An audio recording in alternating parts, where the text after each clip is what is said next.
Hello everyone, greetings from Ireland. I'm here for a couple of days and I was able to rent this lovely Audi A1 with a manual transmission and a right-hand drive. This is a 2023 Audi A1 model, and today I'm going to tell you a little bit about it, show you inside, outside, and we'll take you for a quick spin just to give you an experience of driving this car in Europe on the left side of the road with a right-hand drive vehicle that is also a manual. Checking out this car, you would guess that it's the size of a VW Golf, but you'll be wrong. It's a lot smaller than the Golf. I believe this is based on the Polo, but despite that, it still kind of looks the part because it's an Audi, so it's a bit of a premium brand. You've got disc brakes front and back. Because this is not an S-Line version, this is the basic version. You do not have any LED lights, but you've got the new shape tail lights.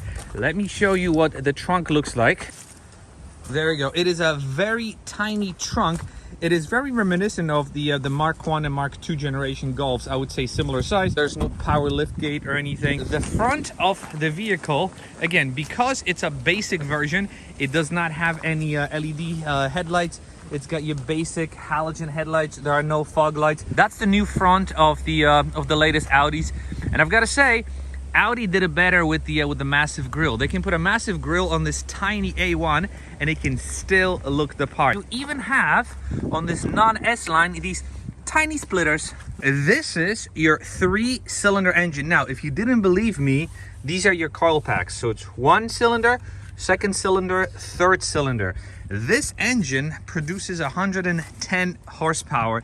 It is paired with a 6-speed manual transmission, but it's so slow that it's downright dangerous when you're trying to merge onto the highway. For city driving, it is absolutely perfect, but the 2.5-hour long trip that we took from Dublin down to southern part of Ireland was kind of sketchy on the highway, I'm not gonna lie. So it's very comfortable on the highway, but it's extremely underpowered. And now the party piece, the inside, which is what excites me about this car the most, because despite the fact that this is the base of the base models A1, you still get these very comfortable seats. You also see that this car has the manual transmission that I mentioned, and it has a manual handbrake, which I didn't know you could get on any Audi. Even the Golf doesn't have a manual handbrake anymore. So how cool is that? Speaking of cool, on the inside, you've got your standard Audi equipment with that digital cluster in the center. Also, your digital gauge cluster here. There's no touch start button, but you've got a regular key. And if you put it here, the screen comes alive, and it's a beautiful digital screen on this very, very premium, or rather very basic model here. I'm not going to go through all the features because this is pretty much the same thing you get on all the Audis, except that down here you've got manual climate controls, which are absolutely awesome. This car doesn't have heated seats, so these buttons would typically be here. You've got a bunch of blanks here. You also get Apple CarPlay with USB-C, and this is also another one of my favorite buttons. And then on the inside, I have to go back to this because this shows you the European ingenuity. Not only do you get 2 regular size cup holders, but you also get 1 for your smaller bottles. I had a Red Bull the other day. See, it fits right in the middle. Very, very cool. Now, speaking of storage areas, you don't really have that much. You've got this elbow rest, which has a tiny pocket, but this being a Volkswagen product, the elbow rest thingy is actually adjustable, so you can actually leave it like that. It makes things very, very comfortable inside. Down here, not much storage. The door, there's my Red Bull. You have plenty of storage for a water bottle and some stuff here, and your regular Audi switches, which again, despite the fact that this model is very basic, they still feel very premium. What doesn't feel premium is the fact that you don't have leather. You've got regular hard plastic, and when I say hard plastic, I really mean hard plastic. I mean, take a look. This is as hard as it gets. This is this fake leather. This is rubber, but you step away, it looks pretty good. So I wouldn't be complaining about it because, again, this is a basic model. Coming back here, you've got this beautiful sort of alligator, maybe fish scale trim that extends all the way across the car. And you've got your vents down there. And overall, I mean, take a look at it. This, for a very basic package, feels extremely premium. And in the back, me, ow, almost hit my head, sitting behind myself. I can't believe I'm saying this, but this A1 is pretty roomy. Obviously, there's nothing inside, just your basic comfort creatures. This C-pillar, just like on any Golf and whatnot, feels very big. So it kind of feels claustrophobic. Okay, now let's go for a drive. Let's start this car. Lower the handbrake. Put it in reverse. When you put it in reverse, you have to notice that the car doesn't have backup cameras. It does have parking sensors, which I guess do come in handy, but in Europe, it is not mandated for new vehicles to have backup cameras, unlike in the US. Also, as you start driving, you notice how tiny the rear view mirrors are. That's one of my biggest complaints about this vehicle. Take a look at it. Not only are they tiny, but it's also very difficult to adjust your view. We are leaving an island, so we have to hop on a ferry. It is a free ferry that runs once every 15 minutes, but the idea is for the cars to wait on one side, then the ferry comes across, the cars get loaded, and we come across. Now, as we wait for the ferry, there are a couple of things I have to mention about the interior. Steering wheel feels fantastic. It is this sporty Audi steering wheel.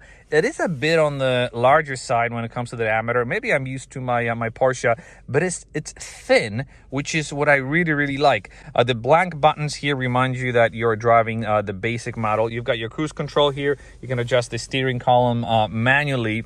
This tiny airbag makes it look very sporty. But as I mentioned, this new cockpit design with the digital display and these sort of squarish looking vents make it look extremely sporty. As you go down to the pedal box, you can see your gas pedal, your brake, and your clutch. Now, I am sitting very comfortable in my seat with my hands positioned perfectly. The steering column is fully pulled out. However, when I press the clutch, it is not comfortable for me to press with my toes. I have to press like this, which is kind of uncomfortable. And there's very little room for me to put my big feet to the side. So driving this car the other day on a long distance trip was not very comfortable. In the city, it was fine, but this clutch takes some getting used to. What doesn't take getting used to is this manual transmission, because shifting it is very crisp. Obviously, you've got very long throws. Again, we have to understand that this is a basic model. Shifting is rubbery, but they go into place very well. So yeah, this is what this tiny Audi looks like and feels like on the inside. And we're driving on the left-hand side again. Let's see acceleration.